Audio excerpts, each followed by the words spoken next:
J. Edgar Hoover, the then head of the FBI, made it his absolute daily task to ensure that he knows the business of everyone in power. He built up such a history of profiles and dockets that J. Edgar Hoover became untouchable, even to a president. And we remember the multious discussions between J. Edgar Hoover and the then John F. Kennedy, where many times John F. Kennedy tried to remove, specifically his brother Bobby Kennedy, who was then the Attorney General of the United States, refused to allow J. Edgar Hoover to continue because he knew that J. Edgar Hoover carried critical dark information about the president. And what then happened in history is that they then called a stalemate, where one agreed not to touch the other, and the other made sure he is untouchable. I don't know, Chris. Sound familiar? So in my opinion, when dog eats dog, the one that wins is the one that chases the tail quicker than the other. There's no doubt that this current government, this current entity is under severe destruction, that there's a criminality, failed state aptitude, and the Zondo Commission, the Zondo who is now forgotten, this 3-year, 1.5 billion commission, declared it state capture in this country factually under judgment took place under the admittance of Cyril Ramaphosa. He was there. He got the 900 volumes of absolute drastic facts being put on the table of an entity that is so dark, so lost, that it cannot be denied. Now, Chris, question, where are the arrests? Where are the arrests? So you can imagine minister after minister who are failing. And I said it, Chris, I think you saw that clip that got 1.5 million views in a week, where I only asked a question. Becky Tele, you failed. This is not a problem. People fail.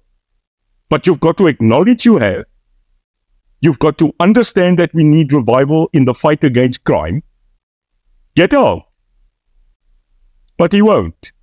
And he won't because there are very, very clear reasons why.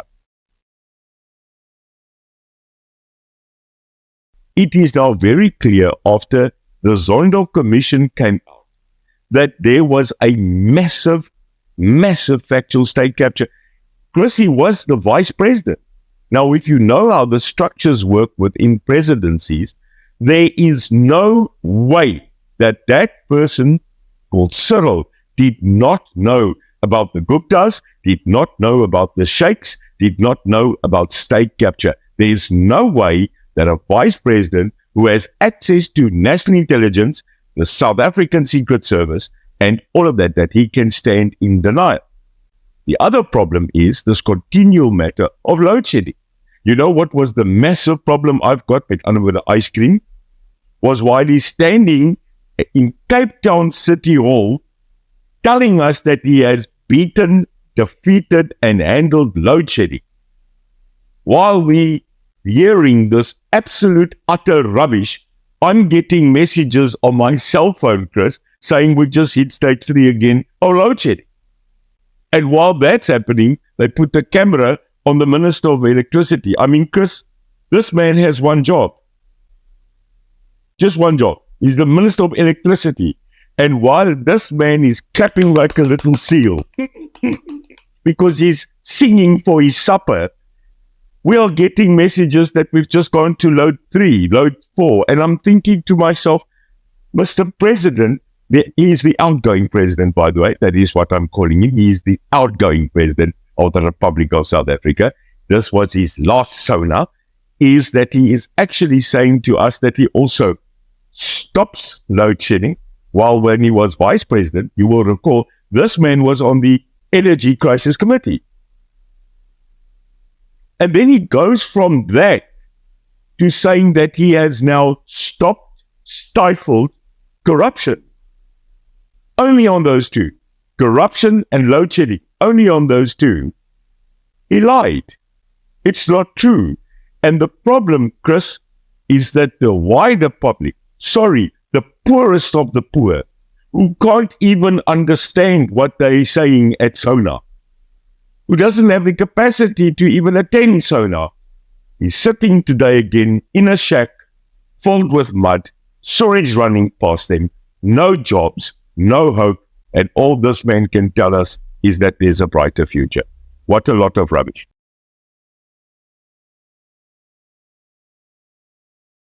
The ANC has no choice now to form a coalition. So that's a fact. They are at 40, just over %, which still makes them the biggest bloc singular in the country. So no doubt, everybody that sits here will need to do that. Unless the other total 60% of the whole country that participated forms a blocked opposition coalition. Because fact is, the ANC's got 40. So if all the parties that made it by a miracle decide to get together in one mega tent and say, put all differences aside, put all history aside, that is now the EFF, MK, PA, IFP, DA, Action SA, Freedom, all of them, all of the jelly tot, if they have to sit under one tent and go, bugger that, we're going to block them and get them out. Well, then the ANC's opposition. Now, what are the chances that all these variable smarty colors in a box is going to do that? Well, Chris, I don't think so. I think power, greed, sentiment, tribalism, religious race is definitely not going to make that happen. Well, we don't know. People do agree we can walk on water, but I doubt now we'll sink to the knee. So here's the variable. ANC, main tent peg in the poll. Now, it's going to either be ANC, DA. Let's go there. So ANC, DA come together. Because, Chris, if the ANC wants to form a coalition outright, they need a party that has, hear me, a double digit. We spoke about that the last time. If they're going to do it and get more than 45, less than 51, they can only form a coalition then with a singular digit party that got between 0.1 and 9%. Then they would make it. Then they would go from 45 again to 51. Because they got below 45 and below 50.1, they now have to look for a party that has a double digit. In other words, 10% and over. So their problem is they've got a variable now of choices. So their choices are DA, their choices are MK, their choices are ANC. That's it. Those are the top ones. And the lingering PA that could also enter the factor.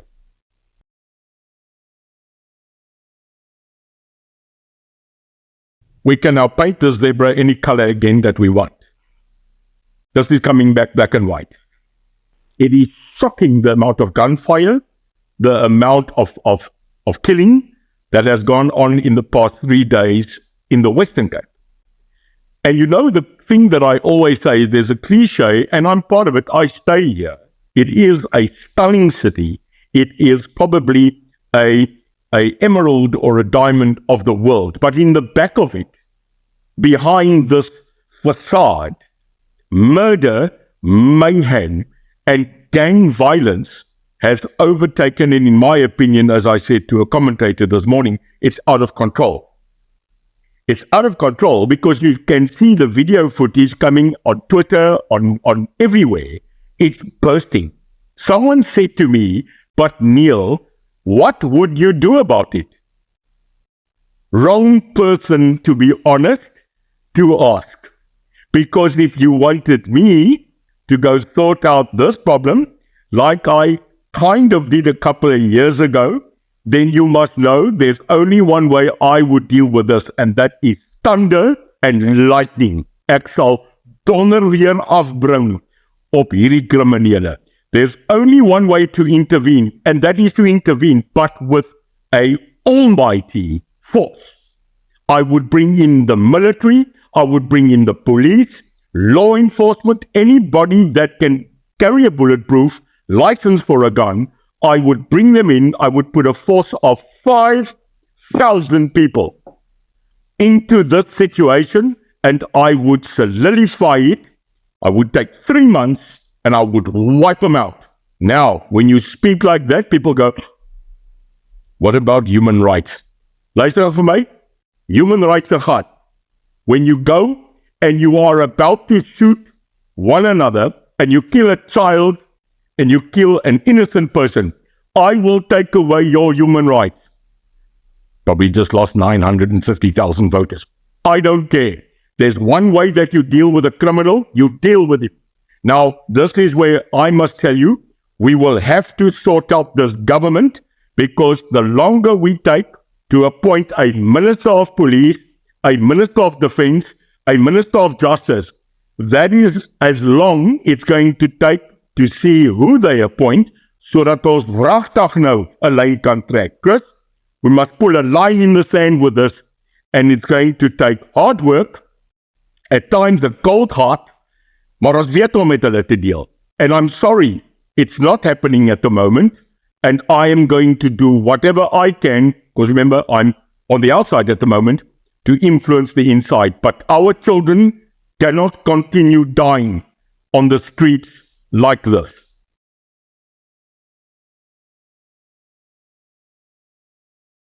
Well, Chris, funny enough, I said to a person about 3.5 years ago, when we were talking about matters of VIP protection, matters of state security, matters of politicians that stick out and are quite the norm of not being the norm. And he said, the fact that that man is still alive today in America is a wonder. And I said to him, yeah, it's been unbelievable. And our words were not cold in a couple of months. And there they go.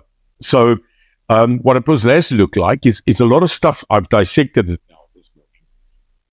Again, the fact of the matter was people were actually, and it's coming out in the testimonies, people were actually screaming to certain outer lining state police, there's someone on the roof with a gun.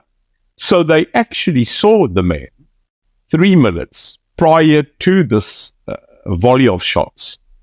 And apparently the people did not heed. And the shots then came from an east to west direction, if Donald Trump was looking north, and struck him apparently on the side of the face.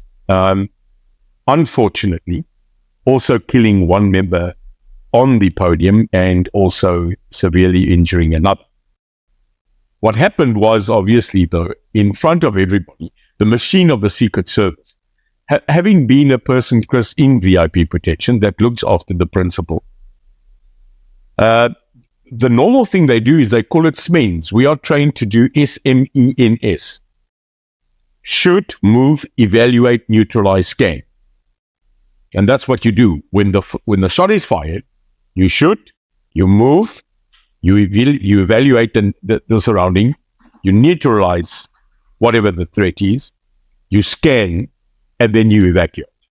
So if you look at the normal principle of, can I call it, international standard of VIP protection, the Secret Service is absolutely trained to do so.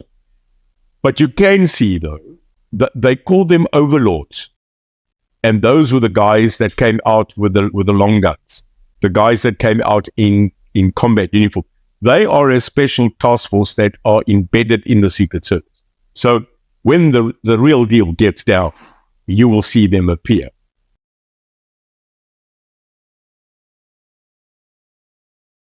So here's the thing, Chris. you cannot deny that South Africa is becoming a hub, a center, a logistical conduit to terror. Now, in my last discussion, and in my discussion this week with several authorities, I made it very clear that the level of cartel movement, the level of drug shipping, the level of armament, the level of training, the level of cash flow is not just being said by current authority. The United States of America, who has for ambient time fought terror, fought cartels and fundamentalism in every part of the globe, has recognized that there are certain individuals currently residing in this country of ours that don't just speak to terrorists, engage with terrorists, but are funding them. Now, here's a statement, Chris. If you look at the current, and I'm saying where another flag came, when you look at the current, call it spaza shops, call it Somalian shops, call it those shops that were around, I'm quoting verbatim from an article, that certain of these businesses whom are unregistered, illegally occupied, and only work with cash are currently being investigated for funding matters of fundamental terrorism in Africa via MoneyGram, via Telegram, via many methods that you move money. And Chris, that is why 2 years ago, South Africa was put on the grey list. They were put on the grey list because the globe and the financial services of the world said, your financial system in this country is absolutely not controlled and cannot be trusted. Now, how many, Chris, more tick boxes do you want to say to the South African authorities? Hey, word wakker. It's not us that are just saying it. It is the US, it is the IMF, it is the World Bank, it is the world that are saying, listen, South Africa has become the new gateway to terror. And now, Chris, we better wake up, because if we don't, the absolute terror now being caused in Mozambique, without a doubt, the horrific deaths and killings in DRC are going to come to roost in this country.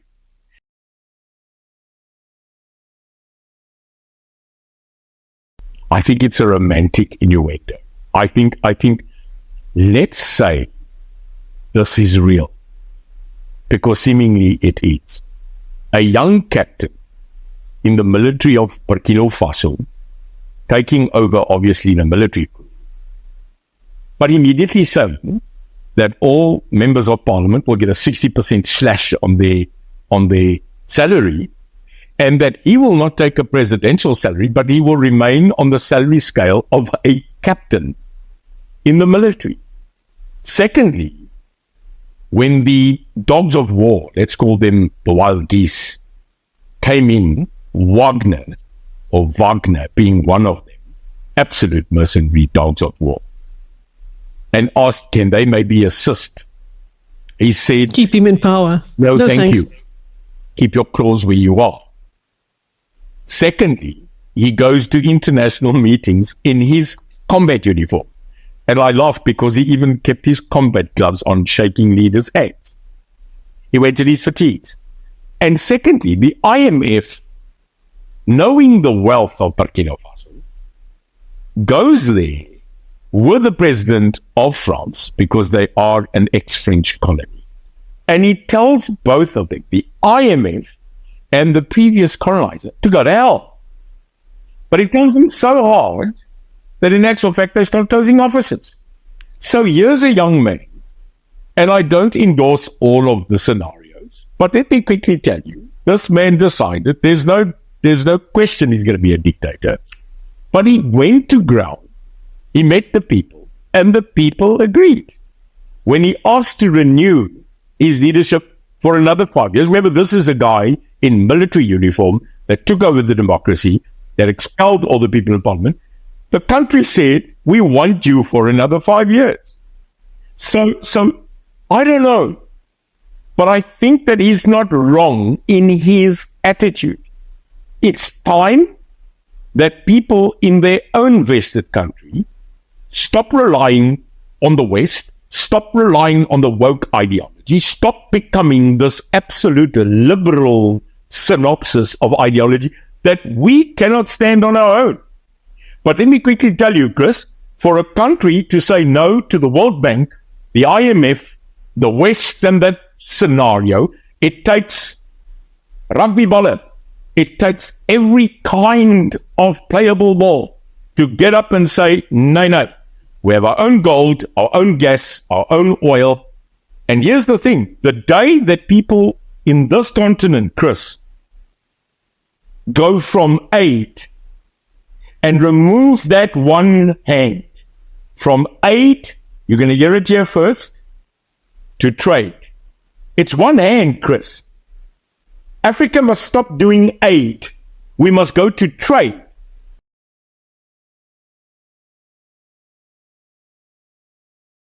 But what was he thinking, trying to blackmail President Cyril Ramaphosa into not signing the Bella Bill by threatening to walk out of a GNU? Well, I think let's talk about that. I think there are two things I'd like to talk about that happened this week. This story about you and me picking a fight at school, and then at first break, I tell you, get me at the tennis court. Now, we get to the tennis court, but by then you and I have kind of calmed down. But your friends and my friends want us to murder each other. Now, we are looking at each other, kind of saying, no, we are okay. But because of pressure, we now have to slap each other. So now this is the same story that's happening in the GNU, and it's not going to bode well for us who are, can I call it, in the middle, that want to have peace, that want to just get on with it. So here's a classic. As soon as the DA and its partners, because now remember, the DA can no longer say it's them. They cannot say the ANC government. They are the government. Now, there are two things that happen which I find on the GNU absolutely pathetic. Number one, every time you're not going to get your way, you're going to threaten to walk out. Now, I was told by a very astute soldier one day, when you pull a gun, fire. You never threaten a person with a gun. You either tell the person you are going to shoot him if he doesn't stop, and then shoot him. When you take your gun out, do it. So this perpetual threat of, if we don't get what we want, we are going to walk out. This is becoming pathetic. So now we've got the Bella Bill, which we will address today, NHI coming up. I hope the understanding of land without compensation, all those things which the pre-part GNU parties brought to the table to say that we're going to save South Africa. We are going to remove the ANC. We will stand. Helen Zille says verbatim at one stage that the Bella Bill is a non-negotiable. Well, a red line. It's a red line. Well, they've passed it now. Now, what are you going to do? Move the red line. And as if here thou were trapped. Move the line. So number one, the GNU is based on a government of national unity. They put so much pressure on the DA. And then they get told, but if you sign it, we might take other options. What other options? So they didn't. They just let it get signed. The so-called Minister of Basic Education, the DA minister, decides that to absolutely protest against the signing. She's not at the signing.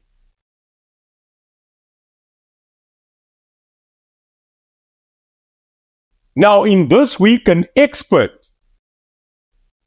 chemistry expert got up and said that the law, Chris, is clear.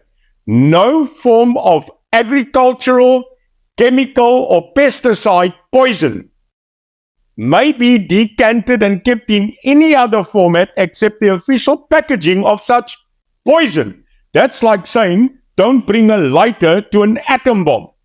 It's horrendous that we've got people that are now standing back and saying, we should shut down these places where we find these traces of poison.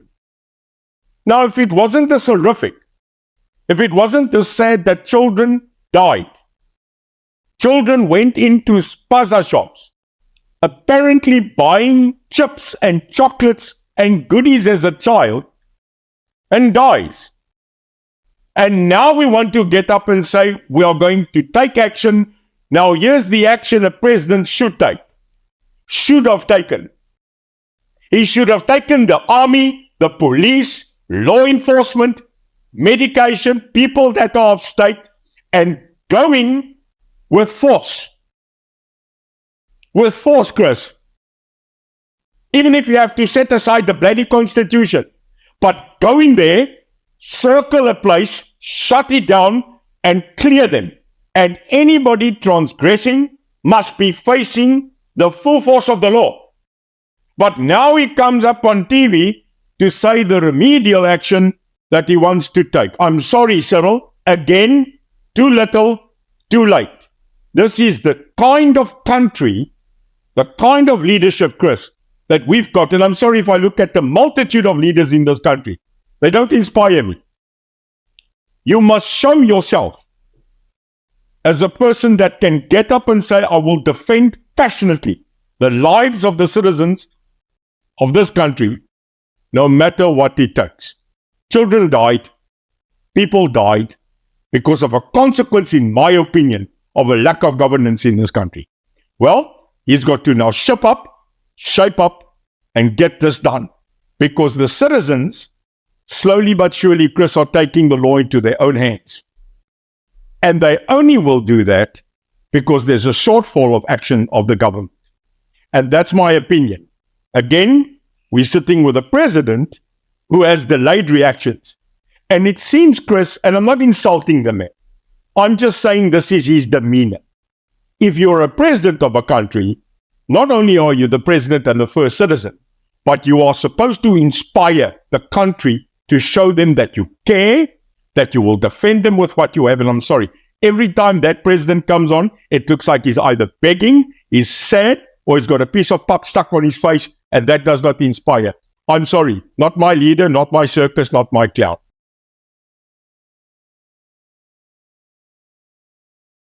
After 94, we broke up national intelligence, where we then said we would have the state security agency and NI. Our national intelligence system would then be domestic, and the secret state security agency, the SSA, would be foreign. We have seen categorically the collapse of that system, and the worst of it, what people did not recognize, Chris, which was a major flag to me when it happened, was that it was at first an independent ministry. And at one stage, Cyril Ramaphosa then brought the State Security Agency Ministry under the presidency. That's a red flag. So we've not had a minister of state security. We've had a deputy minister in the presidency running state security. That same conclave have now started to say, but we need a reassessment and a re-understanding. Hey, it's too late. How much have we as a country been infiltrated, bashed, have been attacked by the lapse of that very important entity? Because without intelligence, we don't have pre-warning. Without pre-warning, we have no planning. Without planning, we have no defense. And this is something that we need to watch. Chris, an intelligence officer can be trained the tricks of the trade. But one of the biggest assets of an intelligence officer, they call them spooks and spies and 007. But one thing that makes a great intelligence officer is time spent on the ground. And that's what we are worried about now, because they are going to be removed. So the purging of saying this is an opportunity to get rid of all the people that Zuma put into state security to protect him, that's one thing. But the release of so many people, the brain drain, I think is going to hurt our intelligence service.